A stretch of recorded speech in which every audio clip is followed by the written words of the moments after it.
Maybe you already get it. Maybe you have questions. I don't know. Did somebody unmute? They have a question.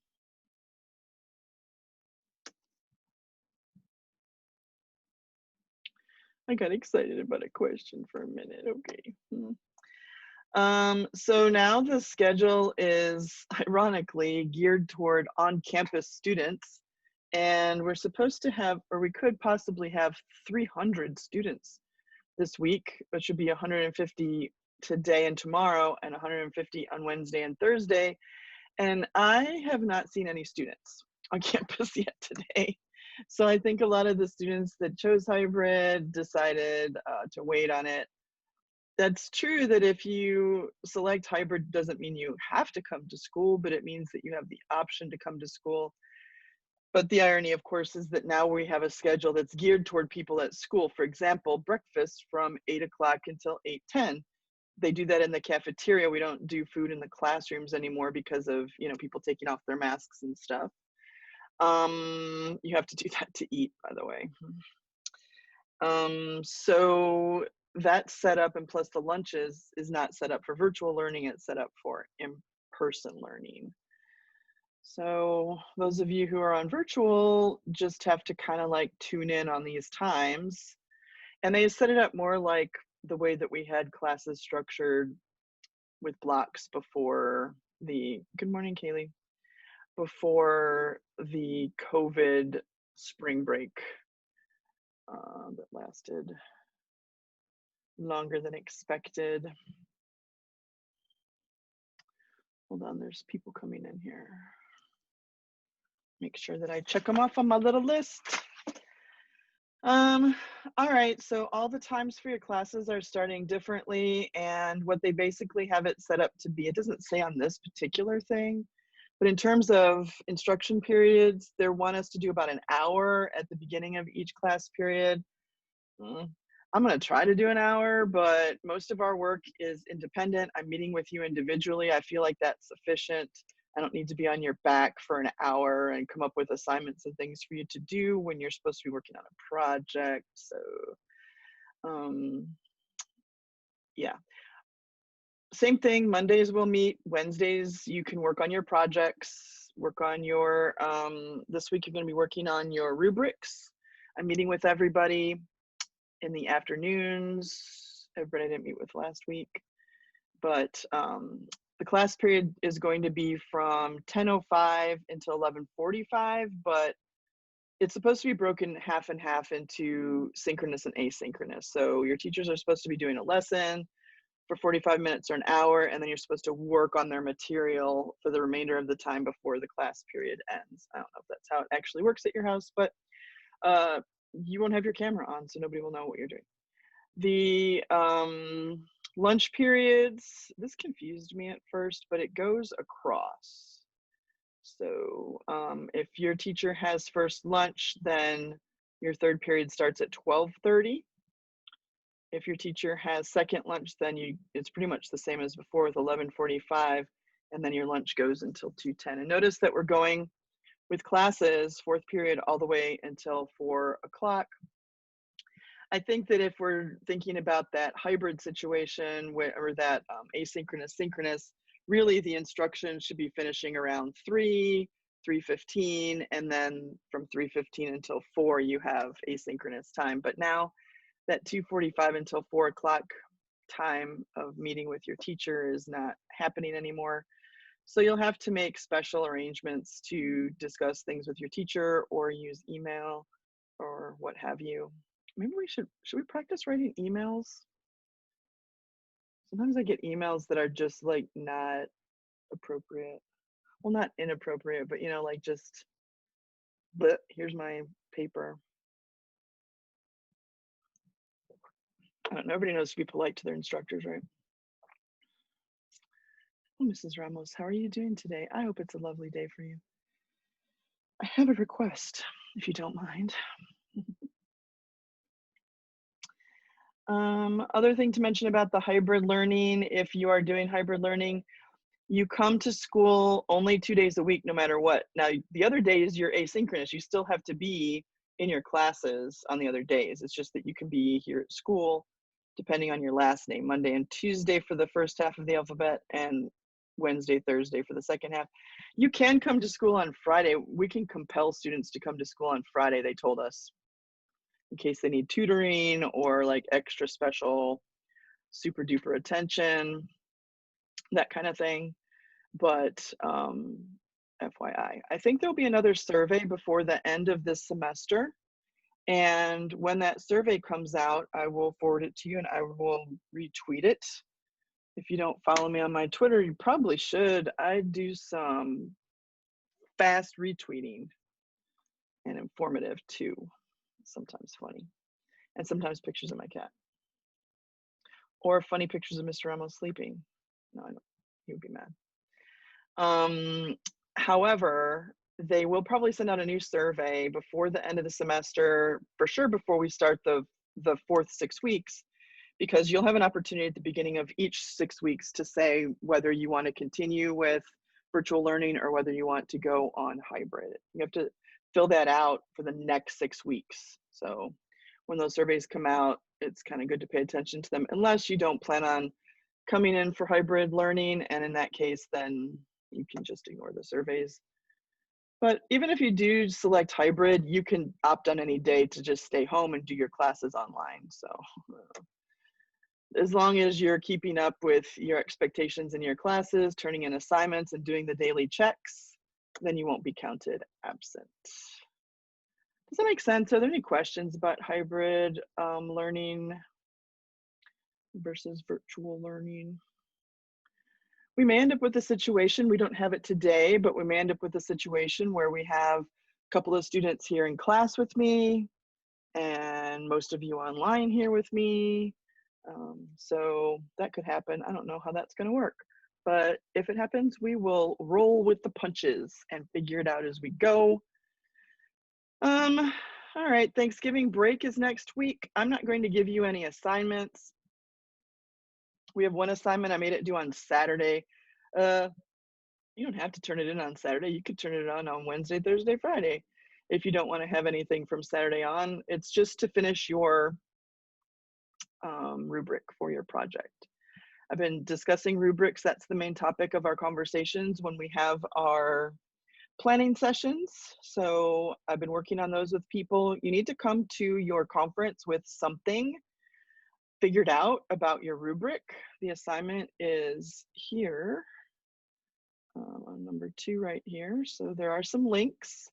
You can download the document, and there are some links on how to, start figuring out a rubric, but mainly you're just going to be thinking about what are the main categories that your particular project would be judged on. And though, if you come with those, I can help you like move across, and maybe you already know what a really bad version of that would be. You could put that in the bad category. It's sort of like, 0, none, doesn't, all the things that it's supposed to do is the opposite. And maybe you could figure out some of the stellar things in the stellar column. What's tough sometimes is the middle part of the rubric. And in that part, I usually like to do the ends first. And then I can say, okay, well, what's a step down from the superior into like above average? And then what's a step up from not acceptable into mostly acceptable kind of thing. So then I can just to use the same descriptors and just change some of the words in the description and make it, sort of gradually increase in its greatness. So if you're working on your rubric, there are some tips for you. Also, I will discuss it with you. It doesn't have to be finished at the conference, but I want to see that you've started it. Like, I don't want to have to start your rubric from scratch for your project. So be thinking about what are the qualities of your project that are most important.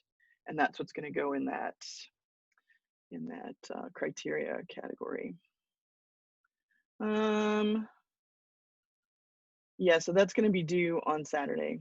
The final project is going to be due on the 19th, which is the last day that you have of classes is the 17th, which is a Thursday, if I'm not mistaken. The calendar's over there on the wall, of course, super handy. I think it's a Thursday. It was supposed to be an early release day, so I don't know if they're going to stick with that or what, but that's exam week. So I'm thinking that week is already kind of like downtime. On college campuses, they call that dead week, where you're just trying to get all your stuff done. I wanted to make it, I didn't want to make it roll over into Christmas break because I want you to have a clean break for the holidays, but I also wanted to give you a little extra time in case other people have things due. Our grades aren't due at East until January, so if you turn it in by the 19th, that gives me time to, I'm probably not going to look at it over the holiday break, but when I get back in January, give me a couple days to look at it. So those 2 dates you can put into your calendar, and I already put them onto the Google Classroom, so that's keeping track for you too. So I'm thinking that after Thanksgiving break, mainly what we'll be doing is finishing up the projects and doing formatives, and that's pretty much it. So each time we meet for class, I'll talk about a different aspect of your project that you can adapt for your particular project. Today I'm going to talk about choosing your audience and your product, but maybe I'll talk about some other things like a week from Monday when we get back together, or that sort of thing. I was trying to think of each person I'm dealing with individually, but then as a class, we can talk about some general things too. So when we think about audience and product, you can go back to your proposal. You can open up your proposal and see what you put down for your audience, your projected audience. Now, obviously, since you're choosing your topic and I asked you to think about something about your future that you really kind of need to look into, that it would be helpful for you to check out and do some research on, obviously you're your own audience in a way because you crafted this project for your own purposes and your needs. But maybe imagine beyond your own purposes and needs, who is the person that needs to hear the same message? Some people are telling me, well, I'd really like to have my audience be some middle school kids who are thinking about possible career paths, like some high school freshmen, what have you. And that's good. Maybe you're thinking about other people who might go into a similar field might be interested in what you're looking at. Some people are doing some projects that aren't even related to college and aren't even related to majors and stuff like that, like having to do with children and, finances and things like that beyond college. Right now, everything's about college, but college is going to be a few years, and then you have to be an adult for a long time after that. So, some people are looking beyond that college experience. So then if your project is about, adopting a child, for example, then who is the audience for that? I mean, future parents or people who want to be parents, but high school kids right now are probably not thinking too much about adopting, right? I mean, it's just not on the agenda of the next few years, maybe down the line for some people. So what is your real audience then? Who's your target audience? It's probably not high school students. It's probably, prospective adoptive parents, right? Here's the process. Are you thinking about adopting? Or maybe your adoption project is more about convincing people, even if they have their own natural children, of adopting a few children who need a good home, right? Like foster children, bringing people into your home and adding to your family in that way. So maybe it's more of a persuasive type project where you're pursuing what's the process, but also convincing people that they should give that a thought, right? That there are ways to help kids who are out there who need good homes and need safe places to grow up. So, there's just different ways that you can think about your audience. So you kind of have to take your self hat off and put on, okay, the way I envision this project, who else could benefit from this information?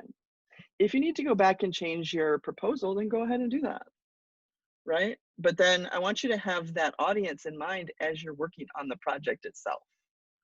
That's important because if I'm trying to convince people to consider adoption and in their adult life, that's a different type of project than if I'm just telling you about the steps in chronological order, right?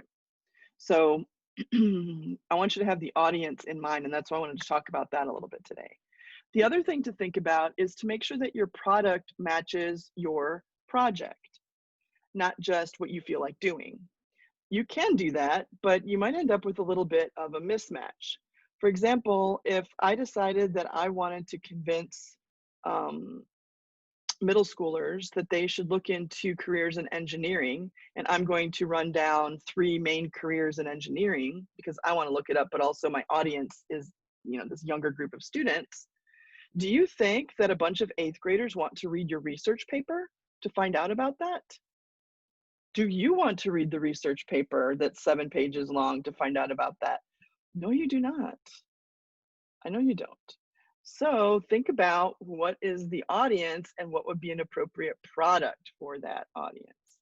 What's going to convey your information that you work so hard to discover and craft into a project to that audience, right? Now, I'm not saying you can't do research papers. I'm just saying there might be a more natural choice depending on what you're proposing for your project and your audience. So just think about that. Think about, what is it that you are trying to learn about? Who besides yourself is the audience for that? And what would be the way that would be best for them to learn the material that you're going to be presenting? Because you're kind of like a teacher in this project, right? You're going to be learning about your topic and then presenting it in some way so that others can learn about it too. And, think about all the different ways that you could do that. So if you're the teacher of your research, it's up to you to engage your audience. So a lot of people are putting engagement on their project and the rubric because it's about, are people interested in looking at your project or finding out more about that, the way that you set it up. So just a reminder that in the category over here of project ideas, I think I went through these last week, but there are a bunch of them here about different ways that you can do different projects. So I'm not saying you have to change what you have. Obviously, I've approved your proposal already. I'm just saying as you're working on getting your information, maybe give that some thought. And are you choosing the best output for the information that you're gathering and your audience? They should work together, not just, oh, my audience are these potential engineering students, and randomly I want to do a Padlet, right? It should be that the end result helps you get your information across. So there's just a whole bunch on these topics over here, there's just project ideas galore. All right. If you want to talk about that during your discussion, during your conference, then that's fine. Everyone by now should have signed up for their conference. Hold on, here to 12.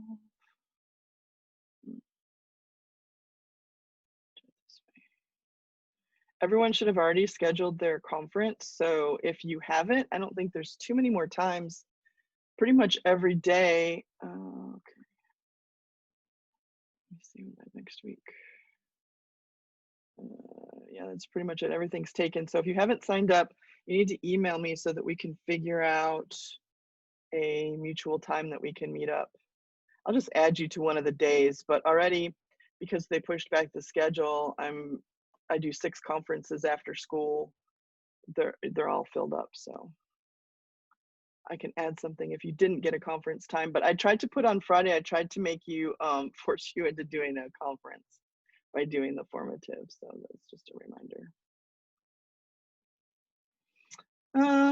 Okay, so this week we have the rubric due on Saturday. You can just go ahead and submit that on this assignment, number 2 rubric. This project, I put the due date for December 19th, so that's in the future, but I put it there so that whenever you're ready, you can submit it. Are there any questions on the projects? Anything that you want to hear me talk about?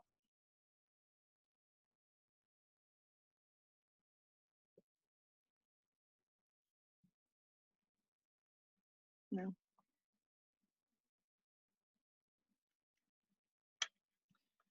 You guys are awfully quiet today.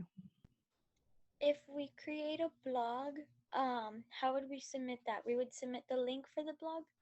Exactly. So when you submit, you can just either put it in the private comments, the link right there, or you could put it on a document, but I think the easier thing is just to put it in the comments. Okay. Yeah. And then make sure that the blog is visible, like it's shared on the web and it's not just private. You do some of the blogs, you have to publish them. Like you can work on it, but it's not showing up on the internet until you publish. So, and then just make sure that it's the way that you've configured the sharing makes it so that we can all view it.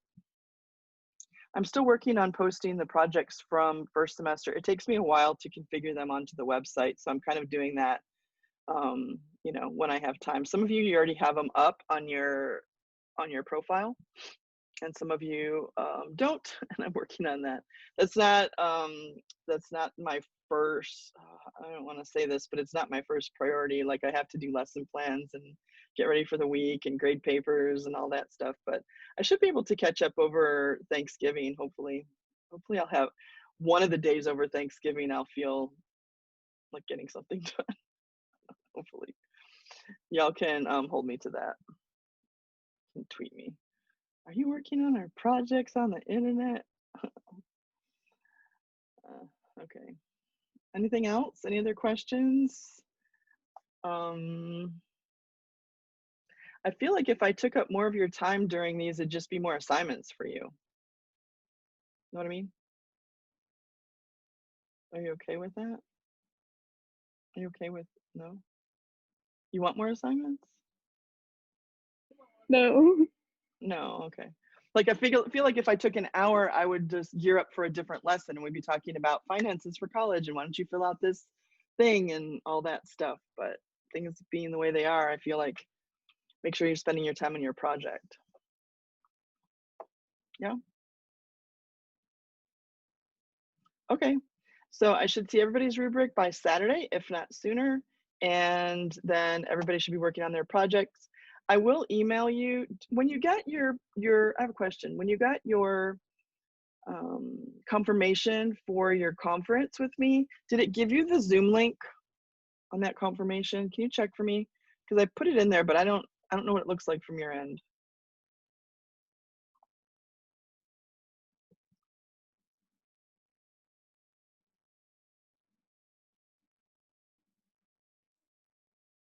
I should have generated like an automatic email to you. You have an appointment.